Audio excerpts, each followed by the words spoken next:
नमस्कार मित्रों, आज सच्चाई सरदार पटेल की के नए एपिसोड में आपका स्वागत है। मैं विशेष रूप से सत्य और तथ्य की बात करता हूं और आप YouTube पर डॉक्टर हरि देसाई की YouTube चैनल पर आप हमसे जुड़े रहें ताकि जो अपप्रचार किया जाता है उसका पर्दाफाश हो सके।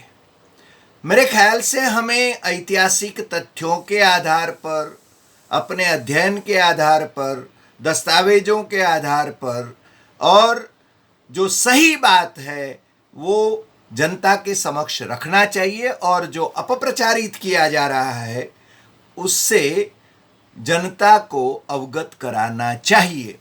और मेरी रुचि विशेष रूप से युवा पीढ़ी में है, क्योंकि व्हाट्सएप यूनिवर्सिटी में जो फॉरवर्ड होते हैं, जिसको कोई पूछता नहीं है, क्वेश्चन नहीं करता है, और कभी कभी क्वेश्चन करते हैं तो वो उत्तर नहीं मिलते हैं, इसलिए व्हाट्सएप यूनिवर्सिटी में जो प्रचारित हो रहा है उसके बारे में नई पीढ़ी सत्य और तथ्य को जाने, किसी के प्रति अहोभाव या हीन भाव नहीं, किसी के प्रति भक्तिभाव या दुर्भाव नहीं।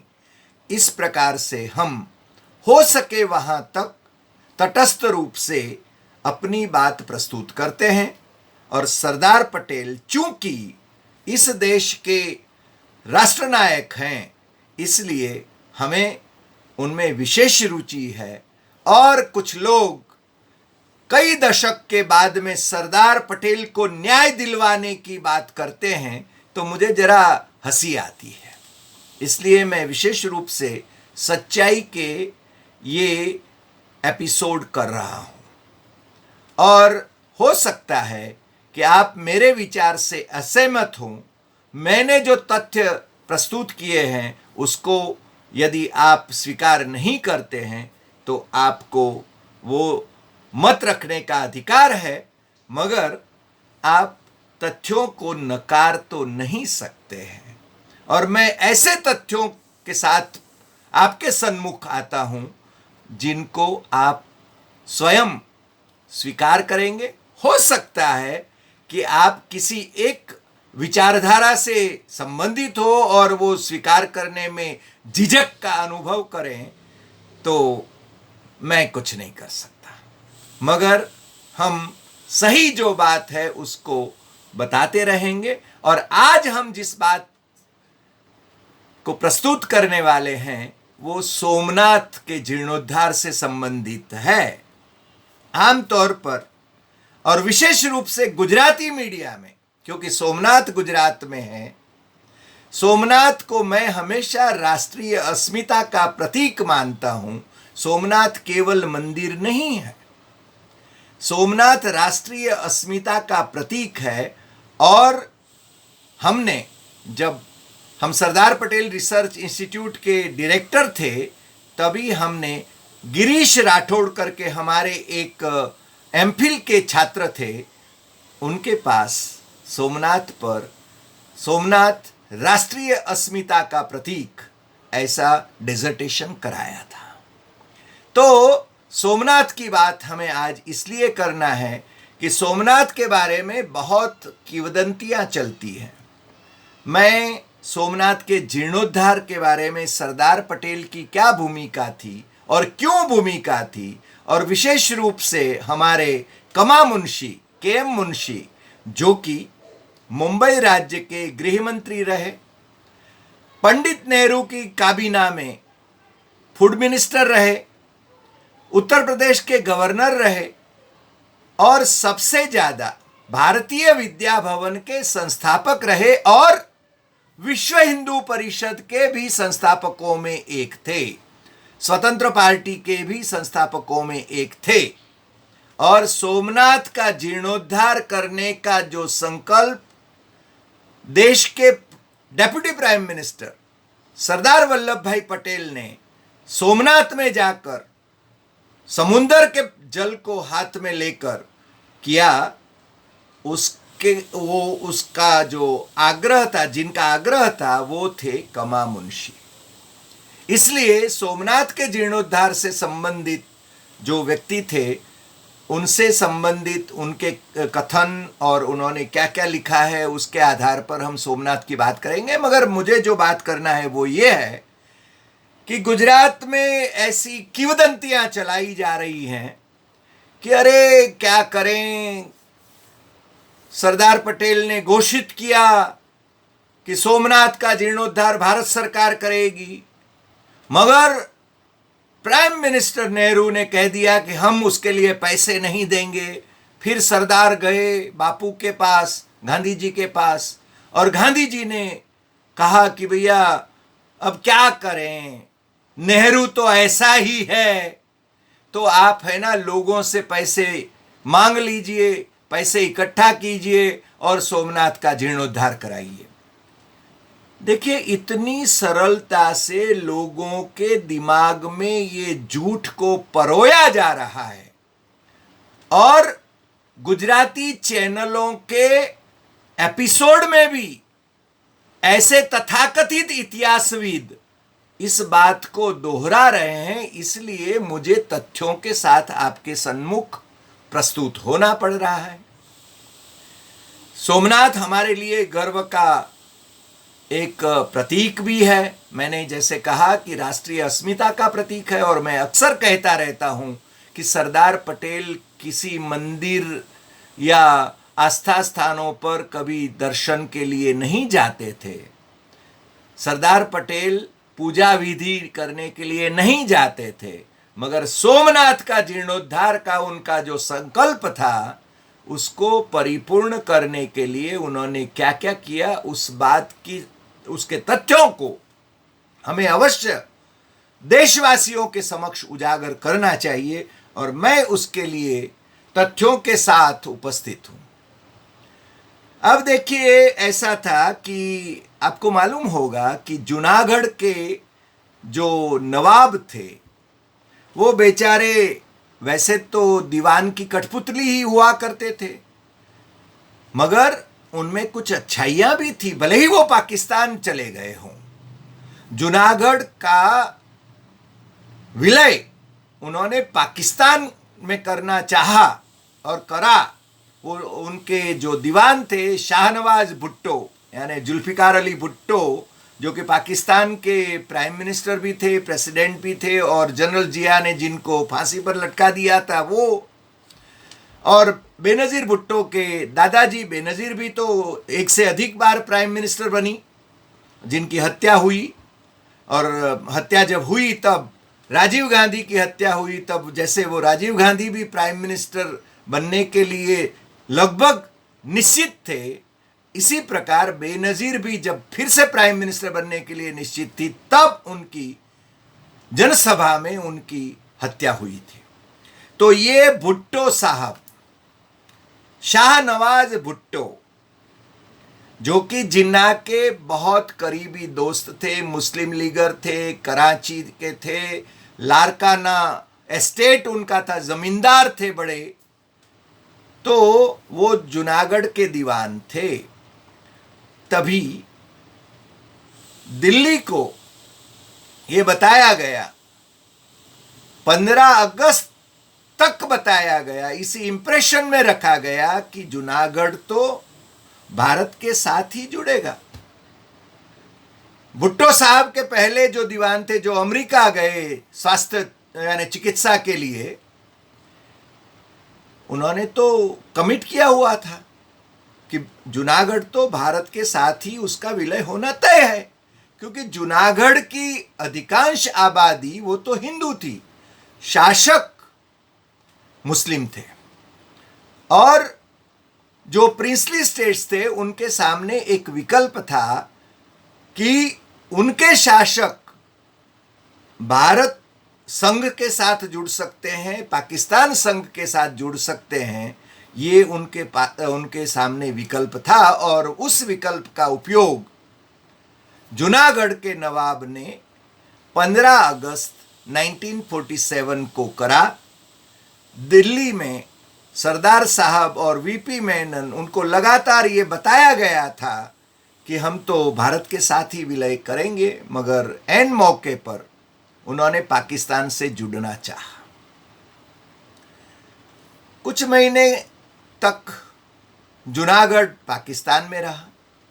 सरदार साहब कोई कच्ची गोली तो खेलते नहीं थे, इसलिए उन्होंने आरजी हुकूमत को परोक्ष रूप से समर्थन दिया। सामरदास गांधी यानी गांधी जी के भतीजे जो थे वो जूनागढ़ स्टेट के ही सब्जेक्ट थे। गांधी जी भी तो वैसे जूनागढ़ स्टेट के ही थे, भले ही पैदा हुए पोरबंदर में, क्योंकि पोरबंदर के दीवान के बेटे थे।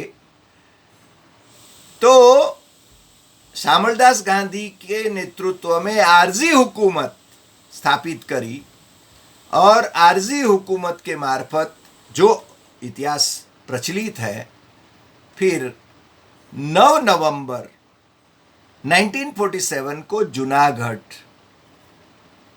भारत में वापस लौटा, क्योंकि उसका खत्यार स्वीकार करने के लिए भारत को कहा गया। हालांकि अभी आज तक यूनाइटेड नेशंस सिक्योरिटी काउंसिल में जैसे कश्मीर का मसला है, उसी प्रकार जूनागढ़ का मसला भी विचाराधीन पड़ा हुआ है इतने दशकों के बाद भी। अब 9 नवंबर 1947 को जूनागढ़ भारत में वापस लौटता है। 13 नवंबर 1947 सरदार वल्लभ भाई पटेल जूनागढ़ जाते हैं। बहाउद्दीन कॉलेज के मैदान में बड़ी जनसभा होती है। वहां से उनके कार्यक्रम जो थे, जूनागढ़ में कुछ सभाएं भी उन्होंने ली और जन समर्थन भारत के साथ रहने का था। कुछ लोग ऑफ कोर्स पाकिस्तान के साथ जुड़ने के लिए भी तैयार थे, मगर अधिकांश लोग भारत के साथ रहने के लिए तैयार थे। वहां से सरदार साहब और अपने जो साथी थे और लोग, वो सोमनाथ गए। सोमनाथ जाके उन्होंने सोमनाथ के भग्नावशेषों को देखा तो उनका दिल द्रवित हो गया। मैंने कहा ना कि राष्ट्रीय अस्मिता खंडित हुई देख सरदार साहब व्यथित हुए। वहीं पर संकल्प किया कि हम सोमनाथ का जीर्णोद्धार कराएंगे। अब देखिए, सरकार की ओर से जीर्णोद्धार कराएंगे लगभग तय था। काका साहब गाडगिल भी थे साथ में, कमा मुंशी का तो आग्रह ही था, जाम साहब भी तो सरदार पटेल के साथ फिर बाद में जुड़ गए और कई देशी रजवाड़ों को भी सरदार के साथ जोड़ने के लिए, देश के साथ जोड़ने के लिए जाम साहब ने बहुत मदद करी। तो जूनागढ़ से जब लौटे, दिल्ली आए और गांधी जी का जो प्रभाव था, गांधी जी लॉजिकली जो बातें करते थे, गांधी जी प्रार्थना सभा में अपने पास जो प्रश्न आते थे उसका उत्तर देते थे। उसमें एक दिन प्रार्थना सभा में ये प्रश्न आया कि सोमनाथ का जीर्णोद्धार भारत सरकार कर सकती है क्या? आप में से जिनको रुचि है वो collected works of Mahatma Gandhi के जो वॉल्यूम्स हैं उसमें ये देख सकते हैं। मैं यदि गलती नहीं कर रहा हूं तो 98 वॉल्यूम में ये प्रकाशित हुआ है। तो गांधी जी ने कहा कि भैया ऐसा है कि हम कोई थियोक्रेटिक स्टेट नहीं है, हम कोई धर्म राज्य नहीं है, हम इस्लामिक राज्य नहीं है, पाकिस्तान की तरह धर्म के आधार पर हम राष्ट्र बने नहीं हैं, हमारे यहाँ अलग अलग धर्म हैं, हम धर्मनिरपेक्ष राष्ट्र हैं, सेक्युलर स्टेट हैं। और सरदार पटेल भी कई बार सेक्युलर शब्द का उपयोग करते थे। इसलिए कभी कभी ये भी परसेप्शन बनाया जा रहा है कि सरदार कभी सेक्युलर शब्द का उपयोग नहीं कर रहे थे। आज तो लोगों को चिढ़ होती है, सेक्युलरवादी हैं आप, लोग पूछते हैं। जैसे कि हमारा संविधान में संविधान की आत्मा ही तो सेक्युलर है। तो गांधी जी ने कहा कि भैया देखो, हम सेक्युलर स्टेट हैं, किसी एक धर्म के आस्था स्थान को उसका जीर्णोद्धार यदि करते हैं तो कल औरों का भी करना पड़ेगा। ये हमें, क्योंकि धर्मनिरपेक्ष स्टेट होना यानी देश होना, राष्ट्र होना, इसका मतलब धर्म विरोधी नहीं, मगर सभी धर्मों के प्रति हमें समभाव से देखना होगा। तो गांधी जी की ये राय थी कि सरकार के, भारत सरकार के पैसों से इसका जीर्णोद्धार नहीं होना चाहिए। जीर्णोद्धार अवश्य किया जाए, उसके विरोधी नहीं थे गांधी जी, मगर उनकी ये भूमिका थी। फिर दूसरी बार गांधी जी के सामने 12 दिसंबर 1947 की प्रार्थना सभा में ये सवाल फिर से आया। गांधी जी का उत्तर वही था। 13 दिसंबर 1947 को नेहरू की अध्यक्षता में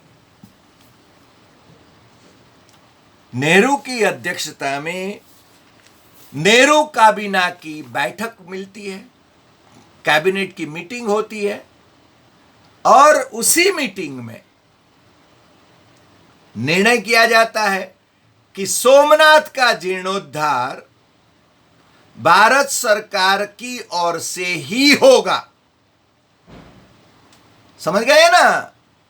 जो झूठ के पुलंदे फैला रहे हैं ना लोग, इतिहासविद, तथाकथित इतिहासविद, जिनको तो एक पक्षी इतिहासी चलाना है। हम तो हमेशा कहते हैं कि तुलनात्मक अध्ययन होना चाहिए। कभी सोमनाथ के बारे में मान लीजिए कि रोमिला थापर लेफ्टिस्ट हैं, तो रोमिला थापर ने जो सोमनाथ पर किताब लिखी है तो उस पर बहस कर सकते हैं ना। उनकी राय से हम असहमत भी हो सकते हैं, बहस क्यों नहीं हो सकती। और ये रोमिला थापर आपको मालूम है कि नहीं, Jawaharlal Nehru university, JNU, Jawaharlal university, हालांकि स्वयं प्राइम मिनिस्टर जवाहरलाल नहीं चाहते थे कि उस यूनिवर्सिटी को उनका नाम दिया जाए। उन्होंने तो रायसीना यूनिवर्सिटी का नाम रखने के लिए कहा था जस्टिस एमसी चावला को, जो कि शिक्षा मंत्री हुआ करते थे उनकी काबीना में। तो वो जेएनयू के संस्थापक जस्टिस एमसी चावला ने ये दिल्ली यूनिवर्सिटी की जो अध्यापक थी रोमिला थापर, उनको जेएनयू में विशेष रूप से नियुक्त करा के भारतीय दृष्टि से इतिहास लिखने के लिए आमंत्रित किया था। खैर, इतिहास में दक्षिणपंथी इतिहास, वामपंथी इतिहास, ये इतिहास, वो इतिहास, मगर हमारा तो एक ही इतिहास है। हम तथ्यों के आधार पर जो सत्य है उसको स्वीकार करेंगे, वही सत्य, जो सत्य है उसको स्वीकार करेंगे। फिर वो वामपंथी कहते हैं या दक्षिणपंथी कहते हैं। दक्षिणपंथी कहते हैं वो यदि उसी को सही मानेंगे और तथ्य कुछ अलग बात करेंगे तो वो इतिहास गलत है। इसलिए इतिहास का जो पुनर्लेखन करने की बात होती है तो उसका विकृतीकरण नहीं होना चाहिए, ये हम भली भांति मानते हैं। तो कौन लिखता है? के.एम. मुंशी स्वयं लिखते हैं। के.एम. मुंशी के pilgrimage to freedom, Indian constitutional documents, और आपको मालूम होगा कि के.एम. मुंशी कॉन्स्टिट्यूएंट असेंबली के न केवल मेंबर थे, कई रजवाड़ों के कॉन्स्टिट्यूशनल एडवाइजर भी थे। और ये दो वॉल्यूम हैं और भारतीय विद्या भवन ने अभी अभी पुनर्प्रकाशित किए हैं ये 2 वॉल्यूम। और उसी में ये वॉल्यूम जो है उसमें भवंस बुक यूनिवर्सिटी के वॉल्यूम नंबर 1, उसके पन्ना नंबर भी मैं आपको दे सकता हूं। उसका पेज नंबर है 287 और 288। उसमें स्पष्ट रूप से के मुंशी ने लिखा है कि when Junagadh fell, Sardar Patel as Deputy Prime Minister pledged the government of India to the reconstruction of the historical temple of Somnath. The cabinet, Jawaharlal presiding,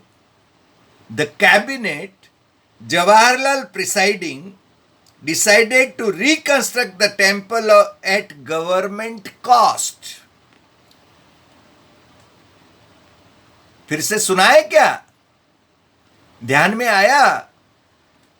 Jawaharlal Nehru की अध्यक्षता में जो काबीना की मीटिंग हुई, भारत सरकार की कैबिनेट की मीटिंग हुई, उसने तय करा कि सरकारी खर्चे से ही सोमनाथ मंदिर का, ऐतिहासिक सोमनाथ मंदिर का जीर्णोद्धार होगा, पुनर्निर्माण होगा। But Gandhiji advised Sardar not to have the temple reconstructed at government cost and suggested that sufficient money should be collected from the people for this purpose. Sardar accepted this advice.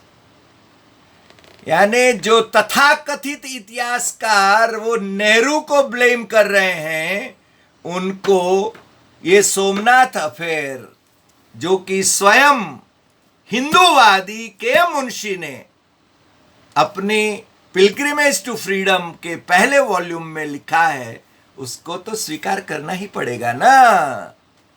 इसलिए हम कहते हैं कि इतिहास का विकृतीकरण कैसे होता है। और हमारे मुंशी साहब धीरे धीरे कांग्रेस से अलग होते गए। जनवरी 8, 1967 में उन्होंने सोमनाथ के बारे में एक पूरा वो जो अपने लेटर्स टू द स्टूडेंट्स लिखते थे, कुलपति के पत्र, और वो भी मुंशी ग्रंथावली में गुर्जर प्रकाशन ने प्रकाशित किए हैं। और हमारे जो संपादक रहे, मेरे तो गुरु थे हरींद्र दवे, और हमारे मित्र घनश्याम देसाई ने इसका अनुवाद किया है। वो गुजराती में तो प्रकाशित हुआ ही है, अंग्रेजी में जो कुछ ये मुंशी जी लिखते थे उसमें उसका ये सोमनाथ स्वप्न सिद्धिनी परम क्षण, उसमें ये बात पता नहीं, जो बात मुंशी जी यहां पर लिखते हैं उसको या तो जानबूझकर एडिट कर दी गई है, या तो फिर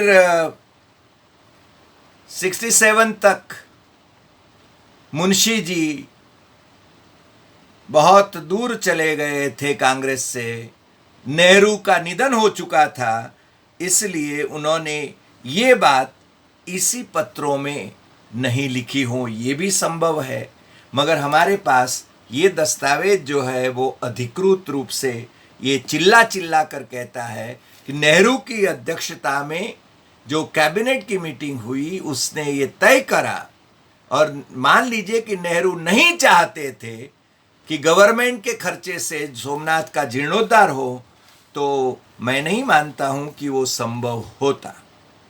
दूसरी बात, मुझे आज जब सोमनाथ की बात निकली है तो मुझे हमारे सौराष्ट्र यूनिवर्सिटी के हिस्ट्री डिपार्टमेंट के एक टावरिंग पर्सनालिटी, हिस्ट्री डिपार्टमेंट के हेड रहे,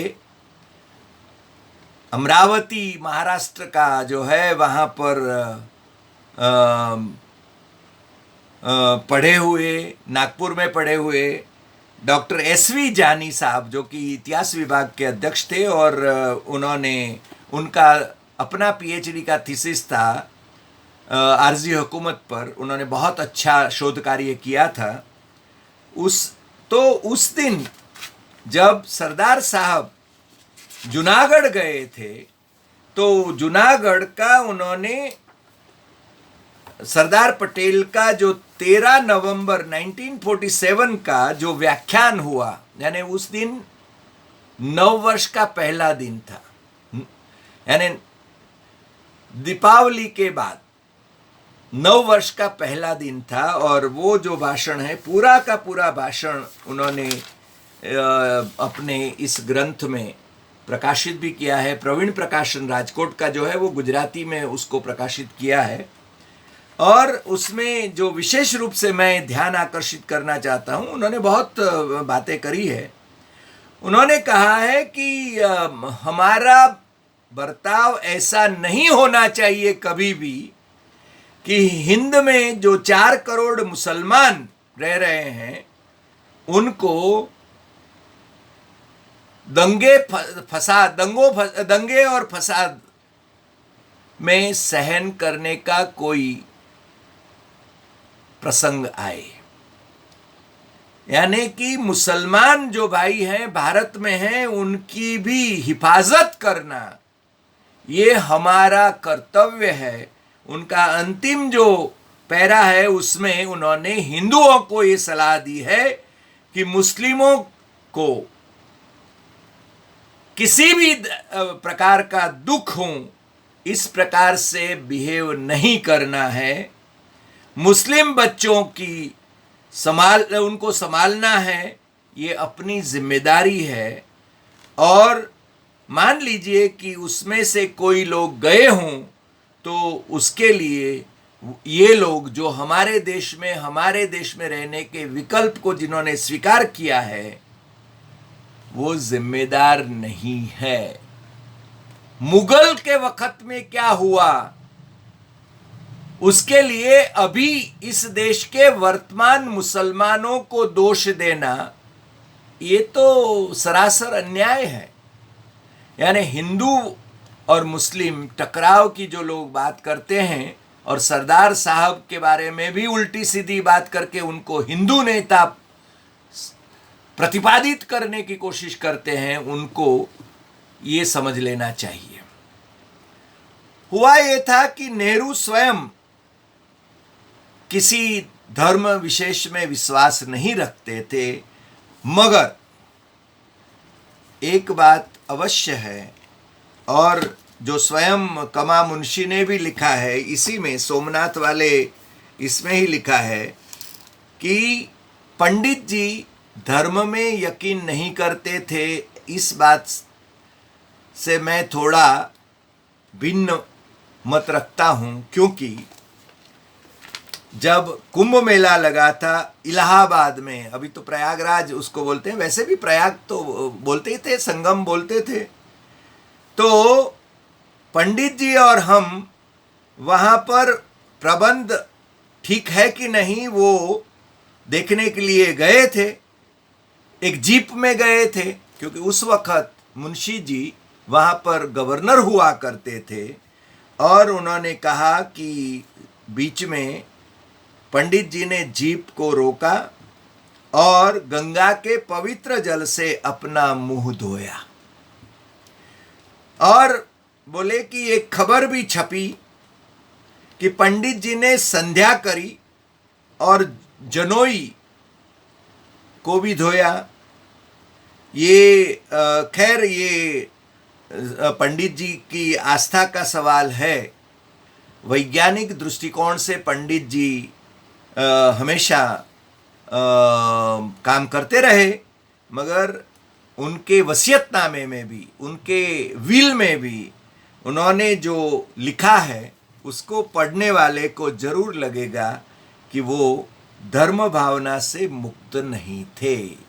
ये कमा मुंशी लिखते हैं और उन्होंने जो कहा था कि मेरे मृतदेह के कुछ अवशेष, यानी वो उनको अग्नि संस्कार दिए जाने के बाद वो गंगा में प्रवाहित कर देने के लिए भी उन्होंने सुझाया था अपने विल में। ये बात हमें समझना चाहिए कि पंडित जी हिंदू विरोधी नहीं थे, किसी धर्म विशेष को शासन में लाने के विरोधी थे। वैसे भी सुभाष चंद्र बोस, नेताजी सुभाष चंद्र बोस और पंडित जी दोनों सोशलिस्ट लेफ्टिस्ट आइडियोलॉजी वाले थे, ये हम सब जानते हैं।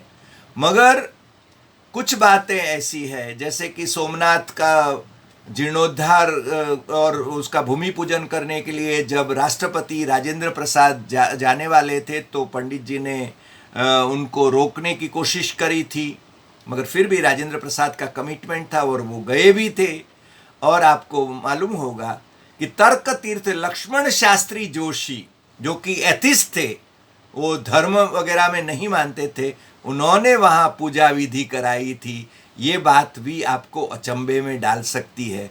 ये सोमनाथ महादेव का ही शायद प्रताप है, और इसलिए हम कहते हैं कि सोमनाथ राष्ट्रीय अस्मिता का प्रतीक है, केवल मंदिर नहीं। आज के लिए इतनी बात। कल सरदार पटेल पर हम अगले एपिसोड में कुछ और विषय लेकर आपके सन्मुख बराबर रात को 9 बजे हाजिर होंगे। तब तक के लिए हमें इजाज़त देवें। नमस्कार।